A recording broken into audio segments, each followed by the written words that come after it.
क्षणक्षणाची करावा विचार, क्षणक्षणाची करावा विचार, तरावया पार भवसिंधू। नाशिवंत देह जाणार सकळ, आयुष्य खातो काळ सावधान। संत समागमी धरुनी आवडी, करावी तातडी परमार्थी। नाशिवंत देह जाणार सकळ, आयुष्य खातो काळ सावधान। तुका म्हणे इहलोकीच्या व्यवहारे, तुका म्हणे इहलोकीच्या व्यवहारे, नये डोळे धुरे भरोनी राहो। नाशिवंत देह जाणार सकळ, आयुष्य खातो काळ सावधान। समचरण सरोजम सांद्रनीलांबुदाभं, जघननिहित पानिं मंडनं मंडनानां। तरुण तुलसीमाला कंदरं कंजनेत्रं, सदय धवलहासं विठ्ठलं चिंतयामि। पांडुरंग करू प्रथम नमन, पांडुरंग करू प्रथम नमन। पांडुरंग करू प्रथम नमन, पांडुरंग करू प्रथम नमन। हरि राम दुसरे चरण,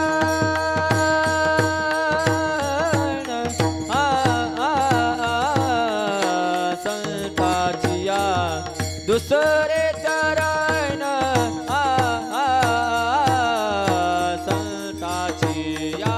ज्यांच्या कृपादाने कथेचा विसारू, ज्यांच्या कृपादाने कथेचा विसारू। दुसरे चरण संताचिया, दुसरे चरण संताचिया। त्यांच्या कृपादाने कथेचा विसारू, त्यांच्या कृपादाने कथेचा विसारू। पांडुरंग करू प्रथम नमन, दुसरे चरण संताचिया।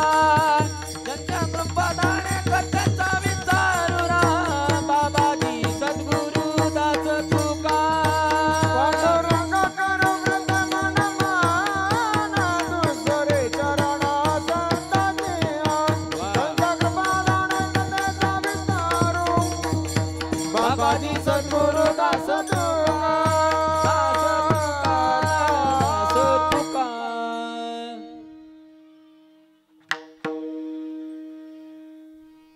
पांडुरंगा करू प्रथम नमन, दुसरे चरण संतांचिया।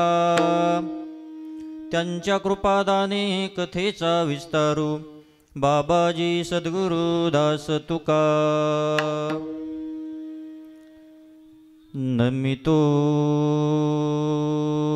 योगी, नमितो योगी थोर विरागी, तत्वज्ञानी संत। तो सत्कविवर परात्पर, गुरु ज्ञानदेव भगवंत। जया पूजिले आदरे पांडुरंगे,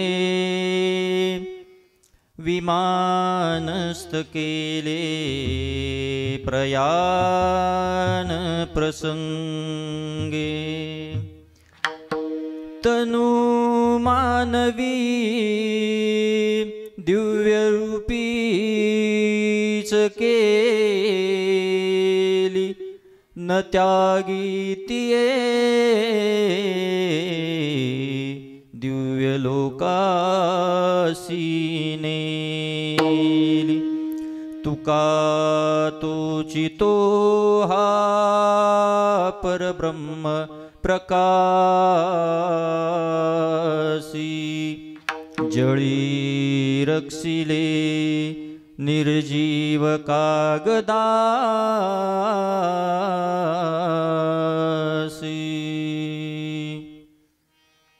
प्रथम नमन करू गणनाथा उमा शंकराची सुता चरणावरी ठेवून माथा साष्टांगे आता दंडवत दुसरी वंदू सारजा जे चतुराननाची आत्मजा वाक्सिद्धी पाविजे सहजा तिच्या चरण ओजा दंडवत आता वंदू देव ब्राह्मण ज्यांचे निपुण्य पावन प्रसन्न होऊन श्रोते जन त्या माझे नमन दंडवत आता वंदू साधू सज्जन रात्रंदिवस हरीचे ध्यान विठ्ठल नाम उच्चारिती जन त्या माझे दंडवत आता नमो रंगभूमिका कीर्तनी उभे होती लोका टाळ मृदंग श्रोते देखा त्या माझे दंडवत ऐसे नमन करोनी सकळा हरिकथा बोले बोबड्या बोला अज्ञान मनोनी आपुल्या बाळा चालवी सकळा नामा म्हणे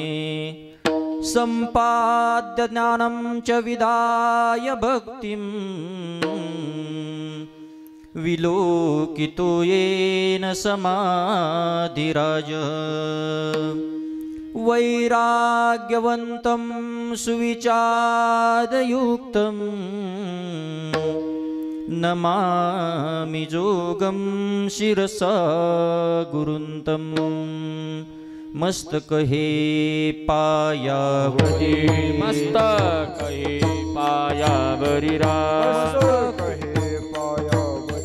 मस्तक हे पायावरी वार करी संताचा वार करी वार करी संताची वार करे संताची या वार करी संताची वार करे संताची मस्तक हे पायावरी वार करी संताचा वा वार करी संताचा वार करी हे मस्तक पायावरी वार करी संताची वार करी संताची वार करी संताची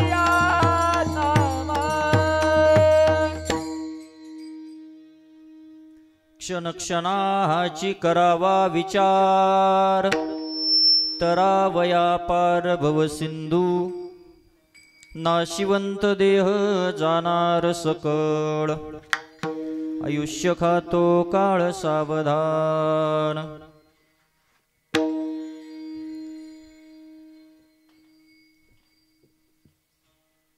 प्रस्तुत प्राप्त प्रसंगी प्राप्त स्थळी सर्वांच्या अंतकरणामध्ये स्थित असलेल्या अखिलकोट ब्रह्मांड नायक षडगुण ऐश्वर्य संपन्न अकारण करुणामय भक्तवत्सल भगवान श्री पांडुरंग परमात्मा योगी यांचे राजे साधकांचे मायबाप सकल विश्वाची सकल वारकरी संप्रदायाची माऊली मुक्त कैवल्य तेजोनिधी कैवल्य साम्राज्य चक्रवर्ती भगवान श्री ज्ञानोबराय आदी करून वारकरी संप्रदायातील सर्व संतांच्या आणि उपस्थित देवरूप श्रोत्यांच्या चरणारविंदावर ही सेवा समर्पित करण्यासाठी निवडलेला अभंग वैराग्याचं प्रतिपादन करणारे वारकरी संप्रदायाच्या कलश स्थानावरती विराजमान असणारे जगमान्य संत देवमान्य संत आणि संतमान्य संत पंचमवेद निर्माते जगद्गुरु श्री तुकोबराय यांचा चार चरणाचा उपदेशपर प्रकरणातील अभंग असून प्रस्तुत अभंगामध्ये जगद्गुरु तुकोबराय हे या मृत्यू लोकामध्ये जन्माला आलेल्या या इह लोकामध्ये जन्माला आलेल्या मनुष्याला हिताचा उपदेश करतात. विठ्ठल विठ्ठल विठ्ठल विठ्ठल विठ्ठल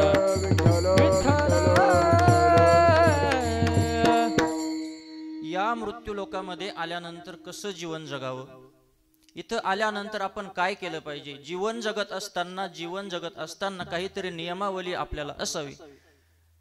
मग काय नियमावली असावी, काय नियम असावे? भगवंतानं या सृष्टीतल्या प्रत्येक जीवाला काहीतरी नियम घालून दिलेले. प्रत्येक सजीव जीवाचं तुम्ही पहा, प्रत्येक जीवाला, प्रत्येक सजीव प्राण्याला काहीतरी नियम आहे. प्रत्येकाचं जीवन काहीतरी नियमाच्या चौकटीमध्ये आहे. तसं मनुष्याला सुद्धा काहीतरी नियमांची चौकट असावी. मग काहीतरी जीवन जगत असताना नियमावली असावी, काहीतरी आचारसंहिता असावी. ती आचारसंहिता, ती नियमावली तुकोबराय आजच्या अभंगामध्ये सांगतात. विठ्ठल विठ्ठल विठ्ठल विठ्ठल विठ्ठल विठ्ठल. तुकोबराय म्हणतात, बाबा रे, एकतर नरदेह मिळत नाही. एका योनीमध्ये कोटी कोटी वेळेला जन्म घ्यावा लागतो. तेव्हा एखाद्या वेळेला आंधळ्याच्या टाळीमध्ये कावळा सापडावा, त्या न्यायानं हा नरदेह मिळाला. हा नरदेह मिळालेला असताना याचं सार्थक करून घेतलं तर त्या नरदेहाचं सार्थक ठरेल. देव प्राप्त करून घेतला तर नरदेहाचं सार्थक होईल.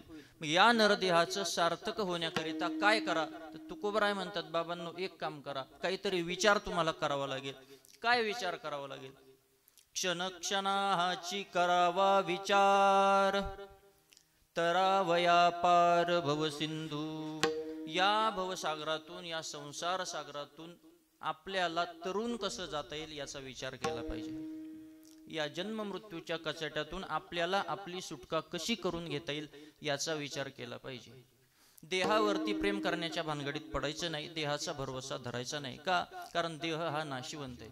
नाशिवंत देह जाणार सकळ, आयुष्य खातो काळ सावधान. तुकोबराय म्हणतात, बाबांनो, या नरदेहाला, या मृत्यू लोकामध्ये आल्यानंतर या नरदेहाचा लोभ धरू नका. या मृत्यू लोकात आल्यानंतर या शरीराचा लोभ धरू नका, मोह धरू नका. कारण हा नरदेह नासका आहे, कुजका आहे, नाशिवंत आहे. आणि या नरदेहाला नेण्यासाठी तो बलवान असलेला काळ घडी घडी वाट पाहत असतो. देह हे काळाचं धन असल्यामुळं देहाचा भरवसा धरू नका. आणि अजून एक गोष्ट करा. काय करा? संत समागमी धरुनी आवडी, करावी तातडी परमार्थी. अति लगबगीनं, अति घाईनं, तातडीनं, लवकरात लवकर, अतिशीघ्रतेनं परमार्थ करा. परमार्थ करण्याची घाई करा, परमार्थ करण्याची तातडी करा. आणि या मृत्यू लोकामधले जे व्यवहार आहेत, हे सर्व व्यवहार हे फसवे व्यवहार असल्यामुळे त्यांच्यापासून सावध राहा. तुका म्हणे इह लोकीच्या व्यवहारे, नये डोळे धुरे भरून राहो. या मृत्यू लोकामध्ये जे सर्व व्यवहार आपल्याला दिसतात, हे व्यवहार फसवे असल्यामुळं त्यांच्यापासून सावध राहा, गाफील राहू नका, बेसावध राहू नका. असा अभंगाचा एकंदरीत भावार्थ. विठ्ठल विठ्ठल विठ्ठल विठ्ठल विठ्ठल विठ्ठल. अभंगावर काही विवेचन करण्यापूर्वी परिहार देणं हे वक्त्याचं आद्य कर्तव्य असतं. या न्यायानं अल्पसा 2 शब्दांचा परिहार द्यायचा, तो म्हणजे असा. आज या ठिकाणी कैलासवासी यमुनाबाई दगू आहेर या माऊलींचा आज 1 वर्षापूर्वी निधन झालं. हा इहलोक सोडून, हा मृत्यूलोक सोडून या आजी आज 1 वर्षापूर्वी हा इहलोक सोडून गेल्या. त्यांच्या पुण्यस्मरणाच्या निमित्तानं, वर्षश्राद्धाच्या निमित्तानं सर्वजण आपण या ठिकाणी जमलेलो आहोत. भगवान पांडुरंग परमात्म्याच्या चरणी एकच विनंती आपल्याला करायची, एक प्रार्थना करायची की या आजी ज्याही ठिकाणी असतील त्या ठिकाणी भगवान परमात्म्यानं त्यांना आपल्या स्वरूपामध्ये विलीन करून घ्यावं, त्यांच्या आत्म्याला शांती लाभावी, ही भगवान पंढरीश पांडुरंग परमात्म्याच्या चरणी प्रार्थना आहे. या आजींच्या पाठीमागं म्हणजे एखादी चिमणी घरट्यातून आपल्या पिल्लांना चारा आणण्यासाठी निघून जावी आणि त्या चिमणीवर काळानं आघात करावा, काळानं हल्ला करावा, काळानं तिला आपल्या मुखामध्ये विलीन करून घ्यावं. त्या न्यायानं या माऊली आज 1 वर्षापूर्वी हा इहलोक सोडून गेलेल्या आहेत. त्यांच्या पाठीमागं श्री श्रावण दगू आहेर मुलगा, अलका बाळासाहेब कोल्हे मुलगी, शकुंतला राजेंद्र सोनवणे मुलगी आणि सुनीता कैलास आहेर सून, असा मोठा परिवार. या आहेर परिवाराला सोडून ही माऊली आज 1 वर्षापूर्वी या जगाचा निरोप घेऊन गेलेले. आपल्या आईची काहीतरी सेवा घडावी, गेलेल्या माऊलीच्या ऋणातून काहीतरी आपल्याला मुक्त होता यावं, त्यांची काहीतरी सेवा घडावी, त्यासाठी काहीतरी त्या माऊलीच्या श्राद्धाच्या प्रित्यर्थ ज्ञानदान घडावं, अन्नदान घडावं, या हेतून आजच्या या कार्यक्रमाचं आयोजन करणारे त्यांचे सुपुत्र, या कार्यक्रमासाठी उपस्थित असलेले महाराष्ट्रातील सर्व गुणीजन, गायक, वादक, ज्यांनी आपल्या गायनानं महाराष्ट्रात श्रोत्यांच्या मनावर एक अधिराज्य तयार केलं. म्हणजे महाराष्ट्रात असे गायक नाही, असे एकही मोठा कीर्तनकार नाही की त्यांच्या कीर्तनाला ऋषीदादांनी, नवनाथ महाराजांनी साथ संगत केली नसेल. अगदी इंदुरीकर महाराज असू द्या, आदरणीय ढोक महाराज असू द्या, विशाल महाराज खोले असू द्या, पुरुषोत्तम महाराज पाटील असू द्या, सर्वांच्या कीर्तनाला साथ संगत केलेली आणि ते आपल्याला आज आपल्या या कार्यक्रमासाठी उपस्थित आहे. अतिशय गोड आणि सुंदर गायने भगवान परमात्म्यानं कोकिळेचा कंठ त्यांना प्रदान केलेला आहे. पांडुरंगाची कृपा आहे महाराज. अतिशय कोकिळेसारखं गायन, कोकिळेसारखा आवाज.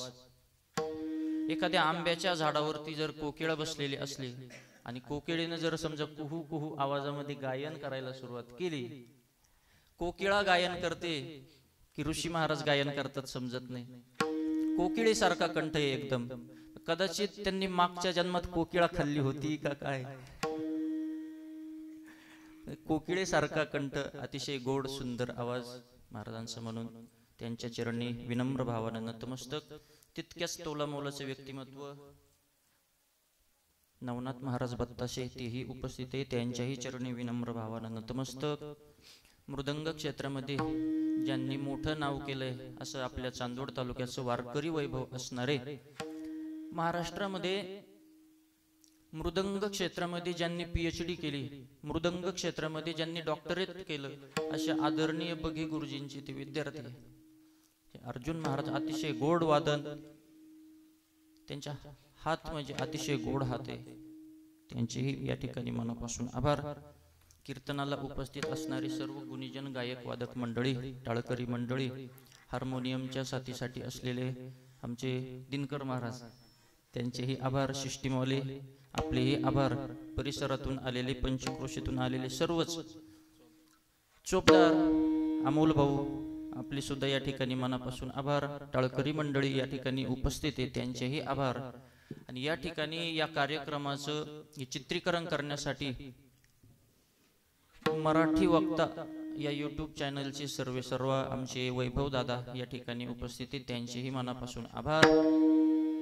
कार्यक्रमाला उपस्थित सर्व कार्यक्रमाचे संयोजक, आयोजक, टाळकरी, माळकरी, विनेकरी, धारकरी, फडकरी, गायक, वादक, विनेकरी, चोपदार, माईकवाले, शिष्टीमौले, मंडपवाले, आचारी, मातृवर्ग, पितृवर्ग, महिला मंडळ, तरुण मंडळ, बालक मंडळ, सर्व सरपंच, उपसरपंच, चेअरमन, व्हाईस चेअरमन, संचालक, तलाठी, भाऊसाहेब, पोलीस पाटील, तंटामुक्ती अध्यक्ष, सामाजिक, आर्थिक, राजकीय, धार्मिक, शैक्षणिक, सहकार, व्यापार, कला, क्रीडा, कृषी क्षेत्रातील सर्व व्यक्तिमत्व, सर्व शुभचिंतक, हितचिंतक, प्रेरणास्थान, युवा नेते, आधारस्तंभ, महिला आघाडीच्या बाया, अंगणवाडीच्या बाया, बचत गटाच्या बाया, कांद्याच्या टोळीच्या बाया, सर्वच क्षेत्रातील सर्व माता भगिनी, सर्वांच्या चरणी विनम्र भावानं नतमस्तक. आणि झालेली सेवा भगवान परमात्म्याच्या चरणी सेवेला सुरुवात. विठ्ठल विठ्ठल विठ्ठल विठ्ठल विठ्ठल.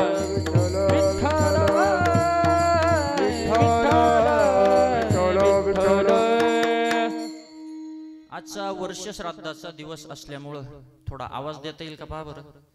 नाही येणार. आजचा वर्ष श्राद्धाचा दिवस असल्यामुळं वर्ष श्राद्धापर्यंतचा प्रवास कसा होतो मला एवढं तुमच्या समोर मांडायचं आहे. नंतर आपण अभंगाकडे जाणारे, वेळ तसा आपल्याकडे आता कमी राहिलेला आहे. वर्ष श्राद्धापर्यंतचा प्रवास कसा होतो एवढं तुम्हाला मला सांगायचंय. जे माणसाचा मृत्यू ते वर्ष श्राद्धापर्यंतचा प्रवास, त्याच्या अगोदर वर्ष श्राद्ध का करायचं हे अगोदर सांगायचंय. वर्ष श्राद्ध केलं पाहिजे का, मग केलं पाहिजे तर का करायचं, कशासाठी करायचं, केल्याने काय होतं, काय फायदा होतो, नाही केलं तर मग काय बिघडलं, किंवा नाही केलं तर काही नुकसान होतं का करायचं वर्ष श्राद्ध, कशासाठी करायचं वर्ष श्राद्ध. त्याचे दोन उत्तर सांगितलेले शास्त्रामध्ये. वर्ष श्राद्ध का करायचं, आपल्या भारतीय ऋषी मुनींनी, भारतीय शास्त्र पुराणांनी 16 संस्कार सांगितलेले. म्हणजे आपल्याकडे मनुष्य जन्माला येण्याच्या अगोदर पासून शास्त्र सुरू होतं आणि मनुष्य गेल्यानंतर सुद्धा, म्हणजे मनुष्य वारल्यानंतर सुद्धा आपल्याकडे शास्त्रच असतं. मनुष्य जन्माला येण्याच्या अगोदर म्हणजे ज्या वेळेला आईच्या गर्भामध्ये बाळ असतं त्यावेळेला 7व्या महिन्यामध्ये एक संस्कार केला जातो, त्याचं नाव आहे गर्भाधान संस्कार.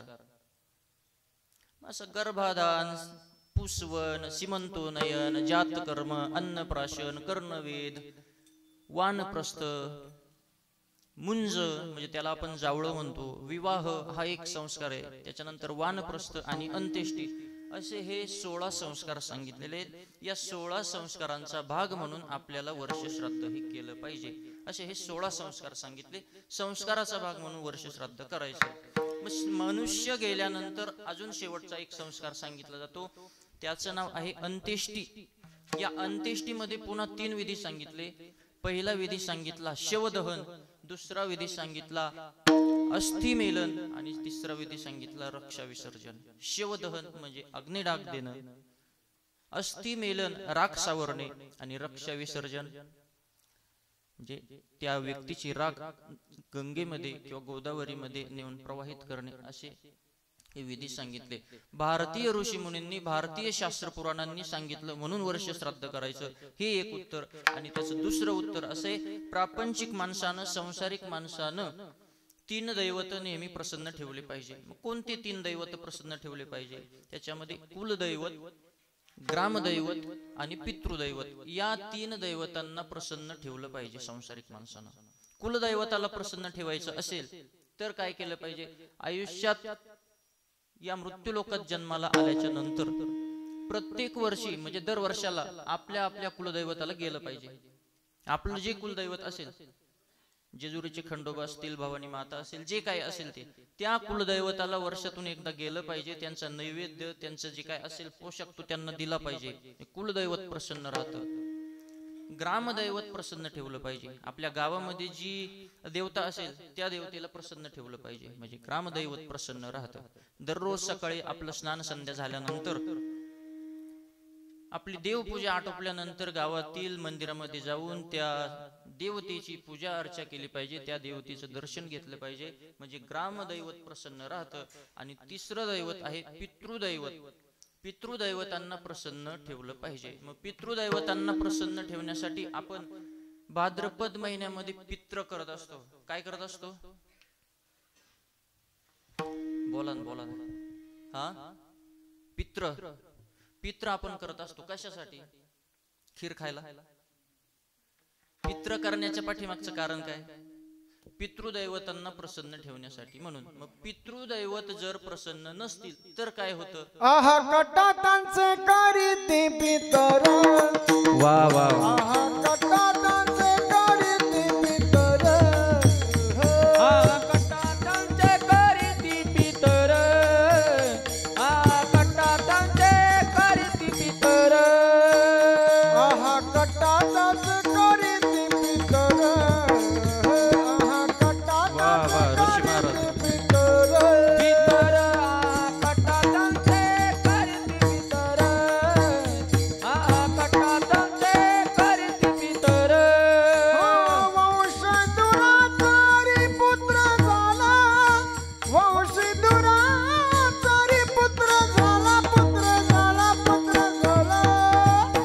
आहा कटातांचे करीती पितर, वा वा वा. आहा कटातांचे करीती पितर, कटातांचे करीती पितर, कटातांचे करीती पितर, पितर हा कटकटा करीती पितर, वंशी दुराचारी पुत्र झाला. पितृदैवत जर प्रसन्न नसतील तर आपले जे गेलेले पितर आहे, म्हणजे आपली आई, वडील, आजोबा, आजी जे गेलेले पितर आहे